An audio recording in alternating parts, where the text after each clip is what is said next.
Yo, what's up mga kaibigan? Nalina tayo magkwentuhan. Last season nga'y nagtapos ang Houston Rockets sa second seed ng Western Conference at tumabot naman sila sa Game 7 kontra sa 7th seed and veteran team ng Golden State Warriors. Ngunit trinade nila ang young star Jalen Green matapos ang patay-sindi na performance ito para sa win now superstar Kevin Durant. Inakala ng madami na mag-i-improve ng husto ang team na ito dahil syempre former league and two-time finals MVP nga na idagdag sa team na consistent pa din naman ang stats na pinapakita. Subalit ang ending nito ay naging 5th seed nga sila sa West at first round exit din. Well, posible din nga na dahil ito sa mga injuries, subalit ayon sa mga report ay hindi maganda ang chemistry ng Rockets core players ngayon matapos ang burner account issue ni Kevin Durant na binabatikos ito ang kanyang mga kakampi. Hindi nga daw nakapag fully recover dito ang Houston Rockets at ngayon ay hindi pa tiyak kung gusto pa ba ni Kevin Durant na bumalik sa Rockets team na ito matapos ang malabo na chemistry.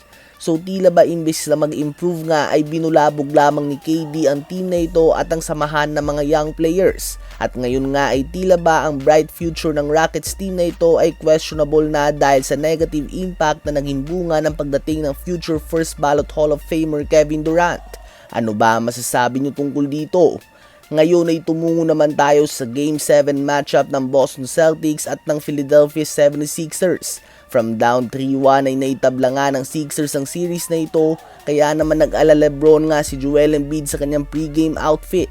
Habang si Jason Tatum naman mga kaibigan ay hindi pinayagan ng Boston Celtics coaching staff at medical staff na maglaro sa game na ito, kaya naman out nga siya mga kaibigan.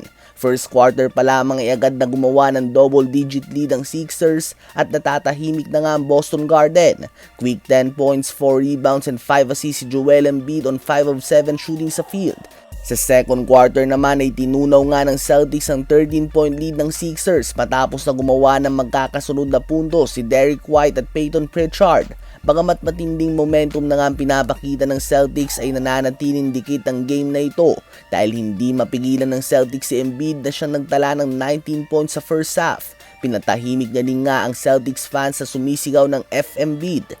End of first half, hawak ng Sixers ang 5-point lead. Parehong may 19 points nga si Embiid at Derrick White. Sa third quarter naman ay nagiinit pa din nga si Embiid at lumobo sa 18 points ang kanilang biggest lead. Panay trash talkan din nga sila ni Jaylen Brown mga kaibigan, subalit na ibabangan ng Celtics sa isa ang lamang sa fourth quarter matapos na uminit ni Brown. Sa uli ay tuluyan pa din na kumpleto ng Sixers ang comeback from down 3-1 sa series na ito at nilaglag nila ang number 2 seed Boston Celtics sa first round ng playoffs at yan nga ay sa panguna ng 34 points, 12 rebounds and 6 assists si Joel Embiid, 30 points, 11 rebounds and 7 assists si Tyrese Maxey at 23 points, 6 rebounds and 4 assists ng rookie VJ Edgecombe. Kasado na ang Knicks versus Sixers sa second round ng playoffs.